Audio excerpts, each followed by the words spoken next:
Si vous nous rejoignez à l'instant, c'est votre programme On refait la presse et c'est l'instant consacré à la thématique principale proposée ce matin. On parle de l'insalubrité dans la ville de Yaoundé avec le Mindu qui interpelle le maire de la ville, Martial Bessala. Un problème qui n'échappe à personne. Le constat, il est clair. Des tas d'immondices à travers la ville de Yaoundé. Alors, le taureau qui est pris par les cornes, trop tard ou bien pourvu que les choses marchent. On n'est jamais trop tard pour résoudre les problèmes dans une société. Et je crois que si ces autorités sont en place, c'est parce qu'elles ont pour mission de résoudre les problèmes. Le jour qu'il n'y aura plus de problème, il n'y aura plus de gouvernement, il n'y aura plus d'autorité, il n'y aura plus de maire de la ville. Et je crois que c'est une situation qui est regrettable, il faut le reconnaître. Et le président de la République est revenu là-dessus lors de son discours. Le Premier ministre, lors d'un conseil de cabinet, avait interpellé les acteurs de la chaîne de traitement, de collecte, de ramassage des ordures. Ça veut dire que c'est une problématique qui est agressée au plus haut niveau de l'État du Cameroun.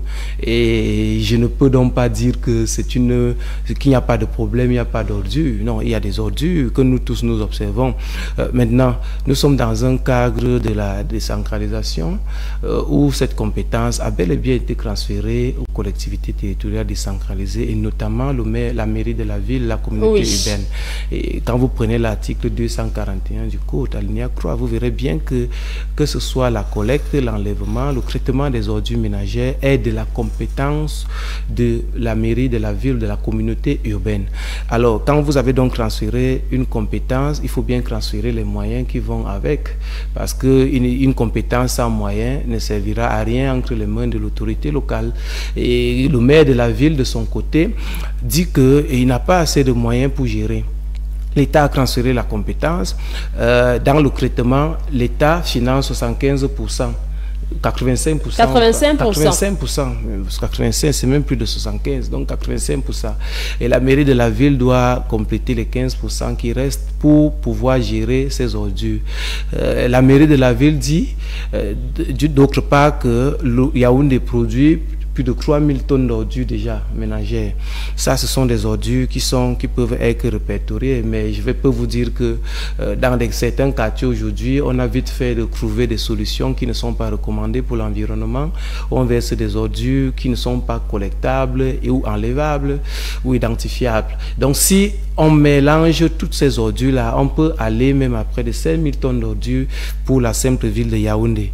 Et le maire de la ville également exprime que aujourd'hui, les capacités de ces entreprises contractantes s'élèvent à 1600 tonnes d'ordures pouvant être collectées. Que fait-on donc des 1400 autres tonnes d'ordures?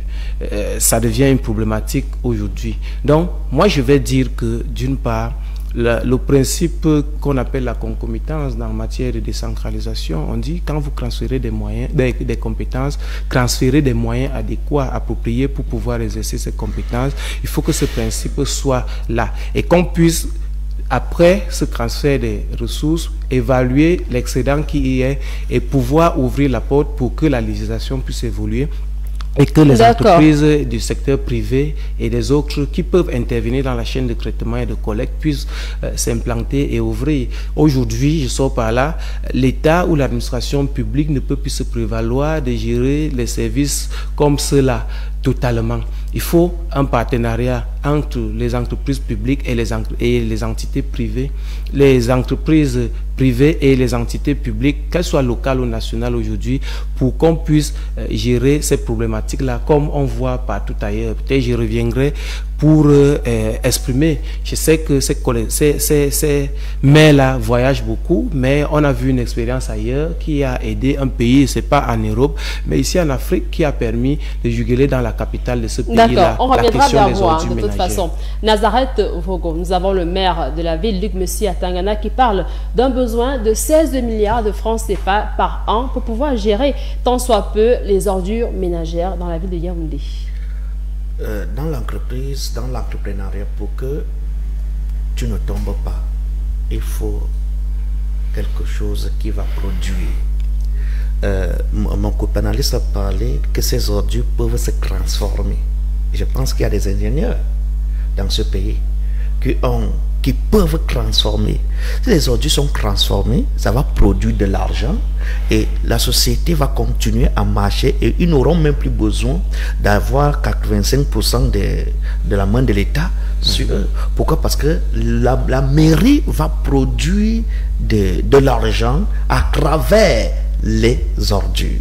La mairie peut produire un gaz, la mairie peut produire quelque chose qui va rapporter beaucoup d'argent. Mais au Cameroun, comme on dit toujours enfin, bon, ce n'est même pas encore, nous n'avons pas encore vu, nous n'avons pas encore vu, nous n'avons pas encore vu la ville propre. Ça a commencé, on a vu des déploiements sur le terrain, on a vu la ville ce week-end sur le terrain. Ça peut commencer. Il y a des tas d'ordures qui ont disparu. Ça peut commencer comme ça. Les tas d'ordures ont quand même diminué. Attendez un peu, c'est moi qui parle. Nazareth Vogo, est-ce que les tas d'ordures ont quand même commencé à diminuer? Ils ont fait semblant. Je ne suis pas sorti. Vous n'êtes pas sorti. Alors oui, vous dites que si l'état des ordures diminue, merci. Mais qui ne se limite pas à commencer pour montrer que non, le travail vraiment a commencé. Véritablement, c'est un problème national. Oui. Tu vis à Yaoundé ou bien à Douala, ce n'est pas un problème d'un parti politique là, c'est un problème où les gens parfois, ils ont signé des pactes avec les démons pour rester dans la saleté. Parce que ça, c'est la saleté. L'un des premiers rôles d'un maire, c'est que sa ville soit propre. Et il doit tout faire pour que sa ville soit propre. Et quand la ville est propre, cette ville, aujourd'hui, les ordures sont devenus des monuments où les influenceurs se filment. Ils ne se filment pas pour montrer que c'est beau. Hein? Il manque des endroits que tu vas te filmer. Parfois, dans certains marchés, Muriel, les gens vendent les soya à côté d'un tas d'ordures qui peuvent faire même 10 000 tonnes de gaz. Ils mangent tranquillement. Et à la maison, après un temps, les maladies vont se développer. Comme quoi, le tout, ce n'est pas de commencer à enlever, mais de trouver la solution. La solution comment, voilà la solution comment transformer ces ordures. Il a parlé dans certains quartiers de que certains habitants parfois brûlent. Et ce n'est pas bien pour la santé. Même pas un peu. Ça nous détruit. Après 5-10 ans, vous allez voir qu'il y aura une certaine maladie qui va frapper presque tout le monde. Pourquoi? Parce que nous tous, nous subissons ces ordures-là, ces odeurs-là. Et parfois, comme nous avons des mauvais taximens, c'est que là, il doit garer, il gagne automatiquement à côté de la poubelle pour te faire descendre. Dis que non, c'est la destination ici. Véritablement, monsieur le maire, réfléchissez. Comment transformer ces ordures? Parce que nous savons que dans nos villages, hein, vous voyez, dans nos villages, les ordures partent de là, il y a les bananiers. Là, vous avez planté quelque chose là. De compost, oui, vous allez voir que là, il y a les ordures, les bananiers peut-être que vous avez mis là, produisent tellement et c'est difficile que ces bananiers disparaissent. Mais ceci veut dire quoi? Si au village, nous avons un peu des petites pensées que les ordures peuvent produire de l'engrais, ceci veut dire que les gens qui ont fait des études approfondies peuvent aussi mettre des moyens, des gros moyens pour transformer ces ordures. Si on transforme ces ordures et que ça produit de l'argent, vous allez voir, la ville sera toujours propre. Mais si on enlève toujours ces ordures, on ne connaît pas ce qu'on va faire avec, parce qu'ils auront toujours besoin. À un moment donné, c'est pas quand quelqu'un te donne. À un moment donné, il va te dire non, qu'est-ce que tu fais avec ça? Ailleurs, je vois qu'on fait comme ça. Ailleurs, comme nous avons dit, je suis en disant que, comme nous avons dit, ces gens voyagent beaucoup. Et quand ils voyagent beaucoup, ils sont toujours dans les séminaires, comment apprendre. Mais là-bas, ils rentrent avec quelle idée? Ou bien c'est le tourisme qui part te faire et se filmer avec pour dire que j'étais à tête dans tel pays. On va chuter. Oh, vraiment, monsieur le maire, s'il vous plaît, trouvez un moyen très efficace pour notre santé et la santé des Camerounais qui arrivent. Ibrahim Tassiyou, le besoin d'appréhender le problème de la gestion des ordures ménagères d'une façon plutôt scientifique quant à on va dire quoi, la production même d'un revenu pour gérer avec les mêmes ordures ménagères. Ok, déjà je suis d'accord avec mon copanéliste que c'est un problème de décentralisation. Et je vais vous surprendre que ce n'est pas au niveau du maire. Parce qu'on parle de décentralisation, le maire lui-même subit, il se bat comme il peut. Sauf que là, ça n'a pas de casserole, mais il subit. Je disais tantôt que on peut valoriser ces déchets. Oui. Déjà, les choses, ils ont mal, du moins, à enlever les ordures en route là, ce n'est pas la solution, ils ont mal pris. Puisque le lendemain, on va encore remplir. Il faut valoriser les déchets. Comment ça se passe? En bref, les déchets que nous avons chez nous sont de 3 types. Oui. Nous avons les déchets ménagers, alors tout ce qui est pour pourrir. C'est-à-dire qu'on me donne un sac à la ménagère, elle met à l'intérieur. Nous avons les déchets plastiques qui vont dans leur côté. On a les déchets, les autres déchets. Ça permet que, si on passe par le cas des déchets ménagers, on peut créer des méthaniseurs. Et on a fait, parce que j'ai une casquette aussi de membre de la société civile, je suis président du comité de développement de 7 quartiers, comme 8, 9, 10, 11, moment 1 centre, 1 sud, 1 est. Oui. On a expérimenté ça là-bas, on a méthanisé actuellement. On peut donc les déchets ménagers peuvent se voir introduits dans un méthaniseur qu'on conçut très simplement. Et vous jure qu'à l'issue de ça, on a du biogaz, qui brûle plus que le gaz domestique, qui est moins coûteux, parce qu'une bouteille peut revenir à 1500 maxi. Imaginez que le gaz coûte 6500. Oui. Avec du biogaz et du méthane, ça parle à 1500. Il dit pas les ordures ménagères seulement, laissons le reste. Et de ce qu'on a encore un engrais qu'on appelle le digesta, qui est dangereusement fertile pour l'agriculture. Ou que seulement pas les engrais ménagers. Voilà déjà une grande richesse. Les déchets plastiques de l'autre côté nous permettent d'avoir certaines constructions comme les pavés. Les pavés qui sont conçus à l'aide de la transformation des plastiques sont très solides et durables et très beaux de surcroît. Vous voyez que, et non seulement, le fait de commencer à enlever les ordures, j'aurais proposé, n'est-ce pas, oui, qu'on nous permette d'implémenter ce projet. Mais comment vous permettre? Est-ce que vous ne pouvez pas également présenter ce projet et le déposer au niveau de la mairie de la ville? Ça a été fait, mais sauf que la mairie n'a pas les moyens. Quand je vous dis que ce n'est pas au niveau du maire, quand il commence par la décentralisation, oui, ce n'est pas au niveau des maires. C'est vrai que les maires, c'est pas le temps que faire se peut. Je vais d'abord saluer l'initiative du gouverneur qui lance les villes propres chaque année. Sauf qu'après la ville propre, dès que le concours est passé, la ville devient encore sale. Mais déjà, c'est une bonne initiative. Mais ça fait que... Donc, il faut qu'on permette de valoriser ces déchets. De rentrer au niveau des ménagers, des ménagères ou des ménages. Il faut instruire, il faut sensibiliser d'abord les ménages.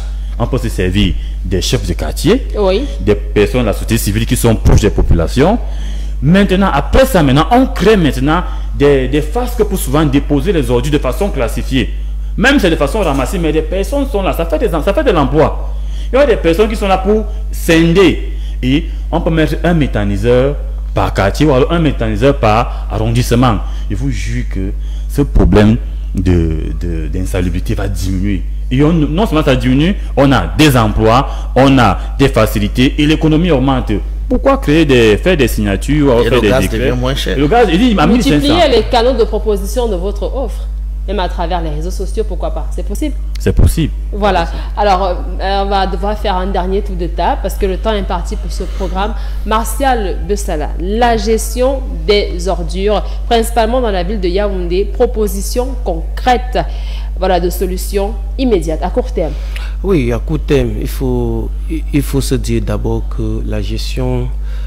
comme le frère a dit, de la saleté est une culture. Déjà, c'est une culture. Et je crois que le développement local également, c'est la formation, la sensibilisation, l'éducation citoyenne. Et dans cette éducation, il faut très rapidement apprendre aux Camerounais que on ne verse pas les ordures partout, on ne va pas uriner sur les tas d'ordures, on ne va pas jeter les pots de banane lorsqu'on est dans un véhicule ou dans un taxi, une bouteille, parce que tout ça, c'est tout cela qui salit la ville.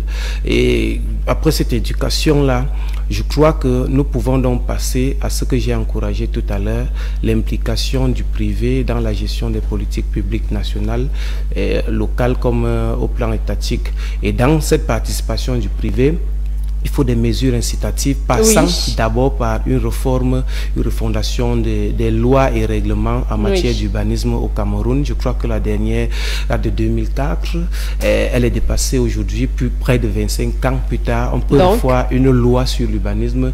Cette loi-là, qui doit donc prendre en compte l'implication très grande des privés, parce que pour que quelqu'un vienne mettre son argent ou son initiative, son projet, il faut que le cadre juridique le sécurise pour qu'il puisse trouver son intérêt l'intérêt, le privé cherche l'intérêt, pendant que le service public cherche l'intérêt général. Donc, il faut un ensemble de politiques et que véritablement, dans le cadre de la décentralisation, le principe de la concomitance soit effectif en ce que les compétences transférées soient accompagnées des moyens qu'on va trouver, je ne sais où, sur le plan national, s'il y en a. D'accord, Marcel Bessala. Et il y a une possibilité de ce qu'on appelle la coopération décentralisée qui ouvre une brèche pour... On vous aura compris là-dessus. Nazareth Mvogo, solution à court terme. Je ne sais pas ce que je veux dire à Monsieur le maire. D'abord, oui. À Monsieur le maire. Le ministre, son ministre lui a déjà donné des... Je ne sais pas s'il peut appeler ça des ordres, mais la ville doit être propre, Monsieur le maire. Vous voulez quand même voir que ça bouge? Non, pas que ça bouge, nous voulons voir la ville propre. Parce qu'à un moment donné, le peuple de Yaoundé souffre. Et c'est quel ce genre de mec qui est toujours dans son bureau, disait Monsieur Tchimifuna, l'ancien maire de Yaoundé. Monsieur le maire, sortez, allez vivre ces poubelles face à face. Vous allez trouver la solution de ce que mes co-panélistes viennent de dire. D'accord. Depuis ce week-end, il est quand même sur le terrain. Ibrahim Tassi. Vous l'avez vu. Oui, Nazareth Bobo. Il a commencé à être sur le terrain. C'est un début. Ibrahim Tassi. Oui, c'est comment je peux ajouter, c'est tout simplement que, du moins, les autorités, parce que M. Lomé n'est qu'une partie, que les autorités, n'est-ce pas, puissent être sincères et sérieux. Parce que nous ne mentons pas, c'est bien de signer, mais si ça ne suit pas, vous avez fait comment? Les moyens. Une petite, vous voyez, les mairies. On va en sortir. Oui, on sort. Les mairies, tout l'argent que les mairies collectent, ils renvoient. Hein.